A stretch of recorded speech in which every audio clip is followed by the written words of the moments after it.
Hello gainers, I'm Ralphie and welcome to my channel called Fitter Philosophy. It is a beautiful and sunny day and I will shortly be showing you a beautiful sea view including the sunshine, which is something which brightens up our day, not just literally but emotionally, psychologically, and it just helps, as does some practical information delivered by people who have some experience of life and have a certain perspective in things which may be useful to you. To be informed is to be empowered.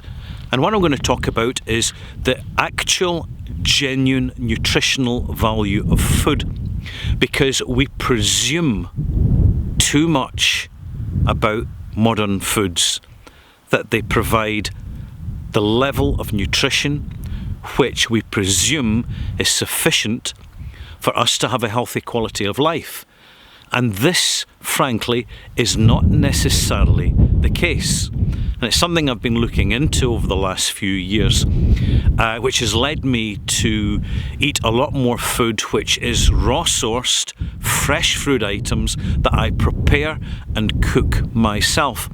Because the fact of it is, when you walk into any supermarket, you will see an awful lot of processed and refined foods on sale, which are frequently, although not always, but it is frequently the case, that they have chemicals added in the form of preservatives, for example, flavour enhancers, and decakers, basically chemicals to stop something kind of caking up if it happens to be in a powder form.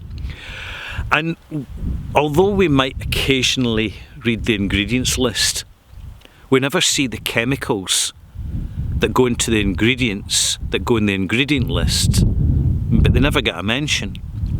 And something that tends to happen is when chemicals are going into processed food and the mechanical process of refining the food, and also taking into account the sourcing of the raw ingredients coming from corporate industries and corporate operations, where a lot of chemicals are used, the nutritional value, the essential nutritional value of these foods can be very significantly depleted. And I'll give you an example of this. Breakfast cereal. If you ever wonder why they boast about the added vitamins that they've put into the breakfast cereal, it's basically their way of admitting that the processing of these foods has removed that essential nutritional value, which they then reintroduce synthetically. Now, we also presume that if we are of a healthy weight and we're eating enough food, that we're getting nutrition. But it really depends what we eat. Vegetarians in particular can suffer from certain vitamin deficiencies depending on where they source their vegetarian food. If you do go down to a local farmer's market and source your vegetables locally, you're getting fresh vegetables which have probably been grown in soil rather than in a chemical solution hydroponically, and therefore they contain these essential nutritional elements like iron, cobalt, boron, another really good example, copper. These are not, we're going beyond vitamins here, whether water soluble or fat soluble.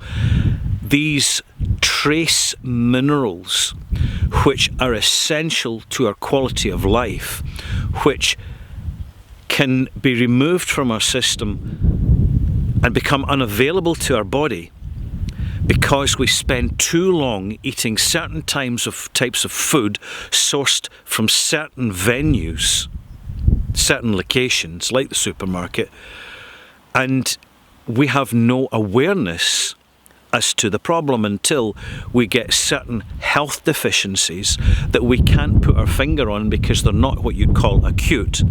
They're relatively passive, they're irritating rather than seriously debilitating. And it's not just this nutritional absence, which we then have to consider taking supplements for, because we're not getting them from real food in their natural form, which is the best form to get these nutritions in. We then have to supplement, but even with the supplements, you can be getting synthetically sourced supplements which are processed, and again they become nutritionally deplete. This is the reason why, particularly as time goes on and the years give us more experience to become more aware of our bodies and more aware of our eating habits, that we can start to examine healthier eating and immediately recognise in a short space of time the dramatic improvement in our health holistically. It's relatively passive, but we do notice it. One of the greatest factors that leads to old people getting old is nutritional depletion, because the body can't absorb the nutrition from food as readily and as easily as it used to. In other words, as we get older, our tolerance levels start to fail for poor quality food and then ill health.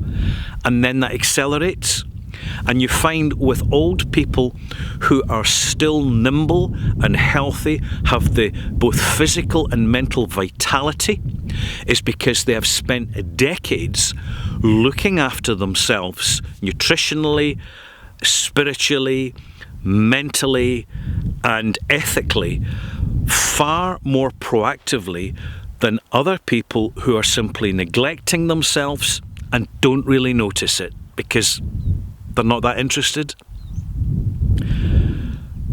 Core nutritional value of food needs to be something re-examined, reassessed, revalued and reappraised, and then invested in by us all to help secure the quality of our future life.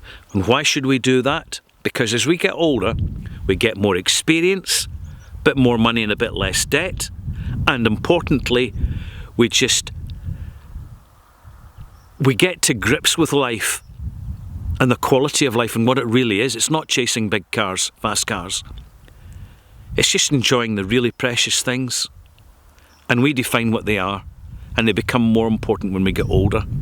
And for me to share this with you, particularly if you're younger, it's just giving you that edge to improve your quality of life. Anyway, I'm Ralphie, I'm done and dusted. I shall now leave you an inspiring, motivational, sun-filled, well, sunshiny sea view. Here we go. Yes, here we go. Isn't that beautiful?